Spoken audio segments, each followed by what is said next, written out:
جمال مصطفیٰ یا نظر باقی گلیوں. بسم اللہ الرحمن الرحیم. الحمدللہ رب العالمین والعاقبۃ للمتقین والصلاة والسلام علی سید الانبیاء والمرسلین وعلی آلہ واصحابہ وازواجہ واہل بیتہ وذریتہ اجمعین. اعوذ باللہ من الشیطان الرجیم. بسم اللہ الرحمن الرحیم. ان اللہ وملائکتہ یصلون علی النبی یا ایہا الذین آمنوا صلوا علیہ وسلموا تسلیما. اللہم صل علی محمد النبی الامی وعلی آلہ وسلم. بسم اللہ الرحمن الرحیم. رب اشرح لی صدری ویسر لی امری واحلل عقدۃ من لسانی یفقہوا قولی. بسم اللہ الرحمن الرحیم. وقل جاء الحق وزہق الباطل ان الباطل کان زہوقا. آج ہم اپنا درس نمبر 69 پڑھیں گے اور اس میں سب سے پہلے ہے سلسلہ ترغیب و ترہیب اور اس کا عنوان ہے سنت نبوی صلی اللہ علیہ وآلہ وسلم کھانے کے متعلق. آئیے آغاز کرتے ہیں. بسم اللہ الرحمن الرحیم. حضرت ابو ہریرہ رضی اللہ تعالی عنہ فرماتے ہیں کہ نبی پاک صلی اللہ علیہ وآلہ وسلم نے کبھی کسی کھانے کو برا نہیں کہا. اگر خواہش ہوتی تو تناول فرماتے ورنہ چھوڑ دیتے. حضرت ہند بن ابی حالہ رضی اللہ تعالی عنہ سے روایت ہے کہ رسول کریم صلی اللہ علیہ وآلہ وسلم نہ کسی کھانے کے ذائقے کی برائی ظاہر کرتے اور نہ اس کی تعریف کرتے. حضرت عائشہ رضی اللہ تعالی عنہا فرماتی ہیں کہ نبی کریم صلی اللہ علیہ وآلہ وسلم گھر میں تشریف لائے تو روٹی کا ٹکڑا پڑا پایا. آپ صلی اللہ علیہ وآلہ وسلم نے اسے اٹھایا، صاف کیا اور کھا لیا اور فرمایا اے عائشہ رضی اللہ تعالی عنہا اپنے کرم فرما کا اکرام کرو، یعنی کھانے کا. کھانے کا کریم اور کرم فرما ہونا تو ظاہر ہے کہ ایک وقت نہ ملے تو نفس ڈھیلا ہو جاتا ہے. گھر میں کھانے کے ٹکڑوں کی بڑی بے احتیاطی ہوتی ہے. بسا اوقات نالیوں میں پڑے ہوتے ہیں، جوتوں اور پیروں سے روندے جاتے ہیں. اسی کھانے کے لیے تو انسان کیسی کیسی مشقتیں اٹھاتا ہے، پھر اس کی ایسی بے قدری. ایسا نہ ہو کہ اس نعمت سے محروم کر دیے جائیں. اگر ٹکڑے ناقابل استعمال ہوں تو محفوظ مقام پر ڈال دیے جائیں تاکہ دوسری مخلوق اس سے فائدہ اٹھا سکے. اس کے بعد ہے ماقبل سے ربط. غزوہ احد میں صحابہ رضی اللہ عنہم نے جہاں اپنی جانثاری کے جوہر دکھائے، اسی طرح صحابیات رضی اللہ عنہن نے بھی بہادری کا مظاہرہ فرمایا. ایک صحابیہ حضرت ام عمارہ رضی اللہ تعالی عنہا اپنے پورے گھرانے کے ساتھ مصروف قتال تھیں. آپ صلی اللہ علیہ وآلہ وسلم نے ان کے لیے دعا فرمائی، اے اللہ جنت میں اس گھرانے کو میرا ساتھی اور میرا رفیق بنانا. احد کے دن مشرکین مکہ نے چند پوشیدہ گڑھے کھودے تھے. انہی میں سے ایک گڑھے میں آپ صلی اللہ علیہ وآلہ وسلم گر پڑے اور حضرت علی رضی اللہ تعالی عنہ اور حضرت طلحہ بن عبید اللہ رضی اللہ تعالی عنہ نے سہارا دے کر نکالا اور محفوظ مقام پر منتقل کیا. دختر رسول صلی اللہ علیہ وآلہ وسلم بی بی فاطمہ رضی اللہ تعالی عنہا نے آپ صلی اللہ علیہ وآلہ وسلم کے زخموں کو صاف کیا، کپڑے کی جلی ہوئی راکھ کو زخم پر بھر دیا جس سے خون بہنا بند ہو گیا.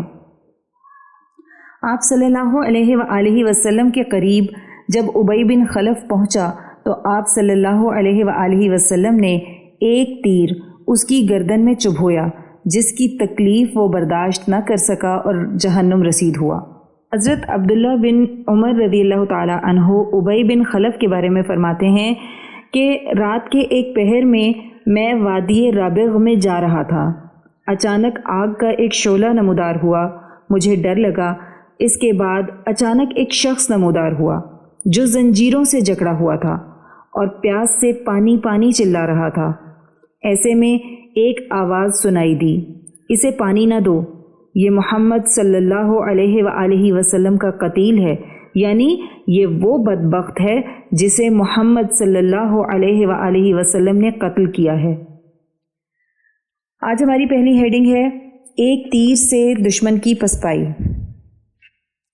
جب رسول اللہ صلی اللہ علیہ وآلہ وسلم گھاٹی کے اندر محفوظ مقام پر پہنچ گئے تو مشرکین نے کسی طرح مسلمانوں کو تکلیف پہنچانے کی آخری کوشش کی۔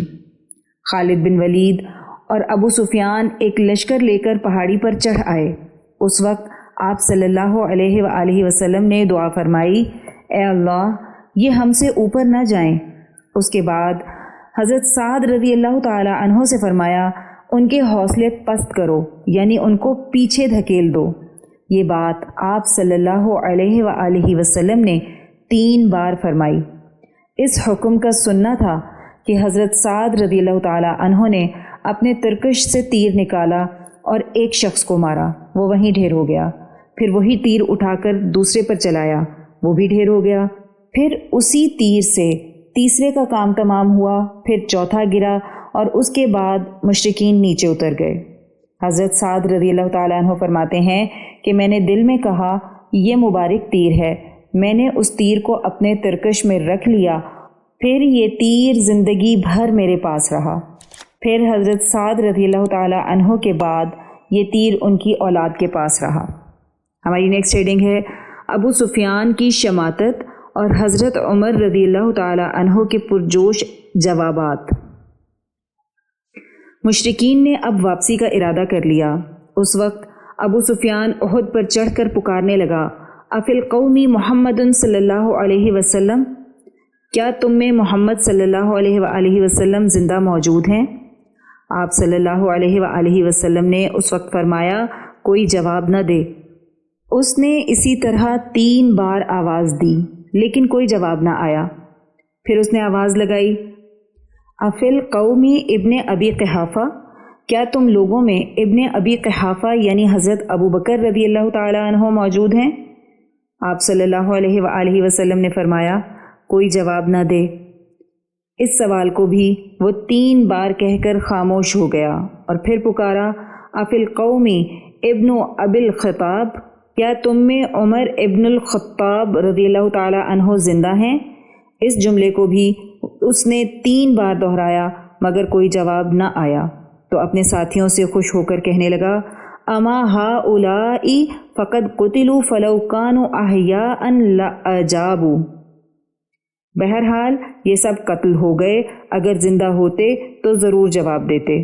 یہ سن کر حضرت عمر رضی اللہ تعالی عنہ سے صبر نہ ہو سکا اور بلند آواز سے کہنے لگے، کذبت واللہ یا عدو اللہ ابقى اللہ علیک ما یحزنک، اے اللہ کے دشمن، خدا کی قسم تو نے بالکل غلط کہا، تیرے رنج و غم کا سامان اللہ نے ابھی رکھ چھوڑا ہے۔ اس کے بعد ابو سفیان نے یہ نعرہ لگایا، اولو حبل، اولو حبل، اے حبل تو بلند ہو، اے حبل تو بلند ہو۔ رسول اللہ صلی اللہ علیہ وآلہ وسلم نے فرمایا، اس کے جواب میں کہو، اللہ اعلیٰ و اجل، اللہ ہی سب سے اعلیٰ اور بزرگ و برتر ہے۔ پھر ابو سفیان نے کہا، انا لنا العزى ولا عزى لکم، ہمارے پاس عزا ہے اور تمہارے پاس عزا نہیں، یعنی ہم کو عزت ملی ہے۔ رسول اللہ صلی اللہ علیہ وآلہ وسلم نے حضرت عمر رضی اللہ تعالی عنہ سے فرمایا کہ یہ جواب دو، اللہ مولانا ولا مولا لکم، اللہ ہمارا مددگار ہے، تمہارا کوئی مددگار نہیں۔ ابو سفیان نے کہا، یوم بیوم بدر والحرب سجال، یہ دن بدر کے دن کا جواب ہے، لہٰذا ہم اور تم برابر ہو گئے، اور لڑائی تو ڈولوں کی مانند ہے، کبھی اوپر اور کبھی نیچے۔ حضرت عمر رضی اللہ تعالی عنہ نے بھی یہ جواب دیا، لا سواء قتلانا فی الجنتی وقتلاکم فی النار، ہم اور تم برابر نہیں، ہمارے مقتولین جنت میں ہیں اور تمہارے مقتولین جہنم میں۔ اس کے بعد ابو سفیان نے حضرت عمر رضی اللہ تعالی عنہ سے کہا، ہلم الی یا عمر رضی اللہ تعالی عنہ، اے عمر رضی اللہ تعالیٰ عنہ میرے قریب آؤ۔ رسول اللہ صلی اللہ علیہ وآلہ وسلم نے حضرت عمر رضی اللہ تعالیٰ عنہ سے فرمایا جاؤ دیکھو کیا کہتا ہے۔ ابو سفیان کہنے لگا انشدک اللہ یا عمر رضی اللہ تعالیٰ عنہ اقتلنا محمدن صلی اللہ علیہ وسلم، اے عمر رضی اللہ تعالیٰ عنہ تم کو اللہ کی قسم دیتا ہوں سچ بتاؤ کیا ہم نے محمد صلی اللہ علیہ وآلہ وسلم کو قتل کیا ہے؟ حضرت عمر رضی اللہ تعالیٰ عنہ نے فرمایا اللہم لا وَإِنَّهُ لَيَسْمَعُ كَلَامَكَ الْآنَ، خدا کی قسم ہرگز نہیں، وہ تمہارے کلام کو اس وقت سن رہے ہیں۔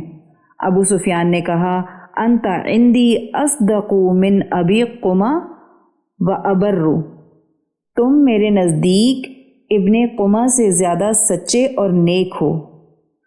ابو سفیان کا لشکر جو اب تک آپ صلی اللہ علیہ وآلہ وسلم کے قتل ہو جانے پر خوش تھا ناکام و نامراد لوٹا۔ اس کے بعد ہماری نیکسٹ ہیڈنگ ہے ابو سفیان کا ایک اور جنگ لڑنے کا عہد و پیمان۔ جاتے ہوئے ابو سفیان نے مسلمانوں سے کہا اچھا تو آئندہ میدان بدر میں ہم تم سے پھر ملیں گے۔